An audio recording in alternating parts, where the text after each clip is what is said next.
Blood warning. Video ini kemungkinan mengandung unsur darah. Suara apaan tuh ah? Gangguin gue mau selfie aja.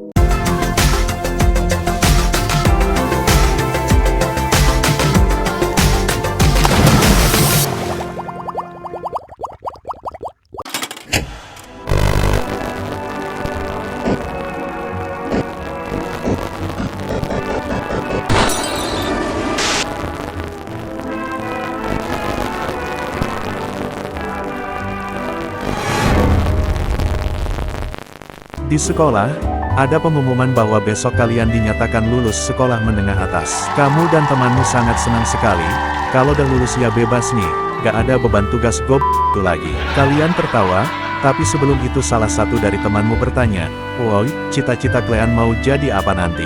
Teman-teman kalian pun menyebut cita-cita mereka masing-masing, dan cita-cita kamu jadi astronot. Temanmu bertanya, "Lu jadi astronot nanti mau ngapain aja cok?" "Santai aja, menikmati indahnya luar angkasa, tanpa beban kerja keras, tapi duit nomor satu," jawabmu. "Gue mau dong jadi astronot." "Gue juga." Biar dapat duit tanpa kerja keras, temanmu yang lain malah ngeyel mau ikutan jadi astronot juga. Udah, jangan banyak-banyak, sia-sia bet cita-cita yang udah lo pada perjuangin itu. Saat berkumpul, kalian kedatangan teman kalian yang berasal dari keluarga miskin. Tiap hari dia selalu pakai sendal rongsokan kalau pergi sekolah. Dia hendak lewat, tapi kalian langsung melakukan bullying, yaitu menyenggol kaki dia supaya terjatuh. "Weh miskin tol, cita-cita lo jadi apa anak haram?" katamu mengancam dia. Dia berkata seperti orang lemah, "Aku ingin jadi masinis, kenapa sih kalian suka ngebully aku?" "Diam lo anak yang namanya bully itu baguslah buat pertemanan, ya kali cita-cita lo jadi masinis, ujung-ujungnya nanti malah modar ketabrak kereta pas baru kerja." Kalian pun tertawa puas atas apa yang kamu katakan pada teman miskin yang bercita-cita jadi masinis, dan dia pun menangis pergi dari tempat. "Hele gitu aja nangis, apalagi di PHK pas baru ngelamar jadi masinis gak guna itu, tambah nangis lagi dia," kata salah satu dari temanmu. "Yuk, abis masinis, kita bully yang cita-citanya jadi pilot, terus kita banding-banding sama cita-cita kita." Langkah 1, kamu pulang bersama teman-temanmu naik sepeda. Sebenarnya tujuan kalian ini bukan pergi ke rumah tapi, kita ke bar buat rokok bareng, pesta alkohol, dan main judi sampai lupa ibadah kayak hari kemarin. Dalam perjalanan, kalian berhenti karena ada perlintasan kereta api menutup di depan.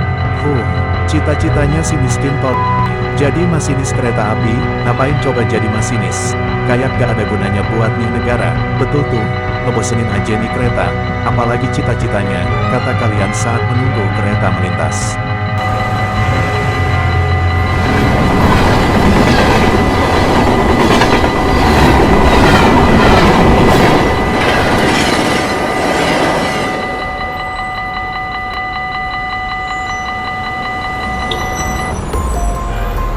Langkah 2, kalian tiba di bar.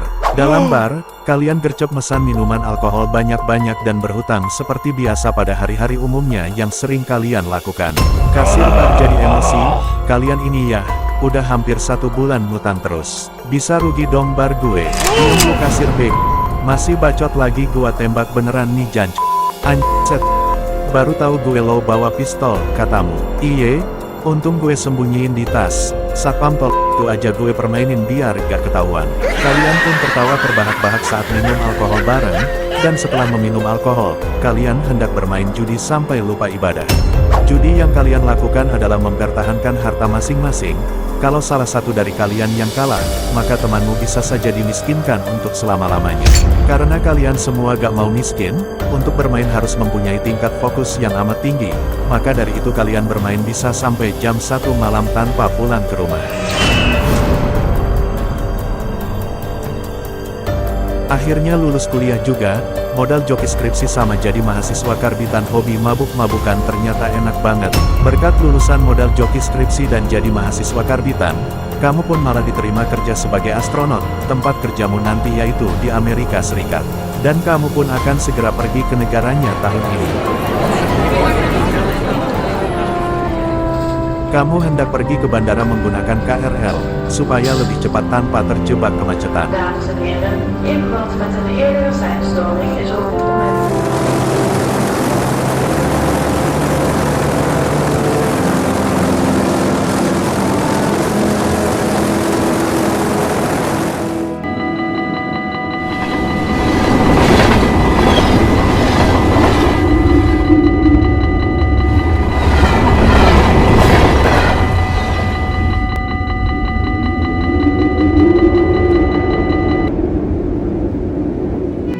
Langkah 3, kamu tiba di bandara. Setelah itu minta petugas buat simpan kopermu ini ke bagasi.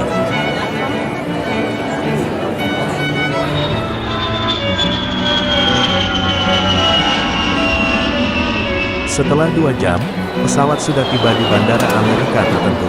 Langkah 4, turun dari pesawat, lalu menaiki taksi untuk sewa rumah di Amerika. Langkah 5, sewa rumah tertentu di Amerika. Setelah sewa rumah, kamu pun pergi ke tempat kerjamu sebagai astronot menggunakan mobil yang telah disediakan. Setibanya di tempat, berpakaian menjadi astronot dan setelah itu persiapan menaiki roket. Langkah 6, roket meluncur.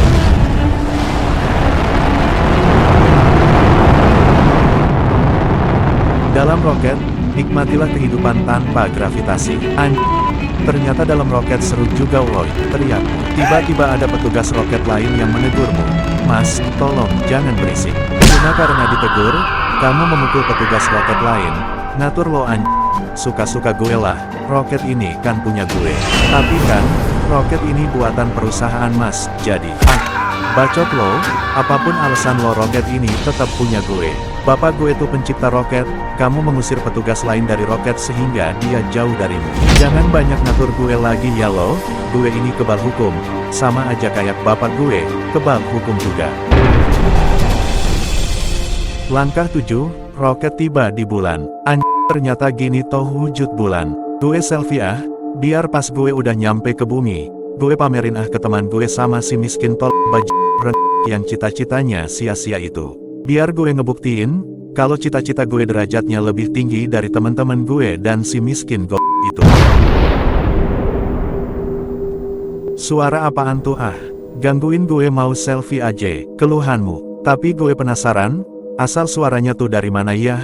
Ah mending gue kesana aja deh, siapa tahu pas gue pamerin, temen gue pada shock dan ngagung-agungin gue.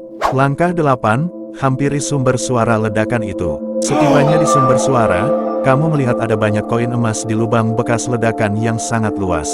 Namun, saat kamu mendekatinya, kamu malah mengambilnya. Lumayan, gue pamerin juga nih koin langka. Setelah itu kamu pun pergi dari bulan. Langkah 9, lanjut bersenang-senang dengan kehidupan tanpa gravitasi. Sekalian kamu melihat indahnya bumi di depan mata. Langkah 10, nikmati indahnya bumi dari depan mata. Yang mengandung cairan bakar yang kuat. Oleh karena itu kamu nahas terbakar, dan ditonton oleh orang asing di belakang. Ternyata, orang asing itu adalah teman miskinmu yang bercita-cita menjadi masinis. Ingat kejadian pas kamu membulinya semasa sekolah, lalu besarnya dia balas dendam dan kamu merasakannya sekarang. Akibat dari efek pembakaran yang sangat kuat, seluruh badanmu hangus menyisakan helm dan takkan pernah kembali ke bumi. Moral dalam insiden, sekeras apapun kamu, pasti akan merasakan sakit bahkan mati.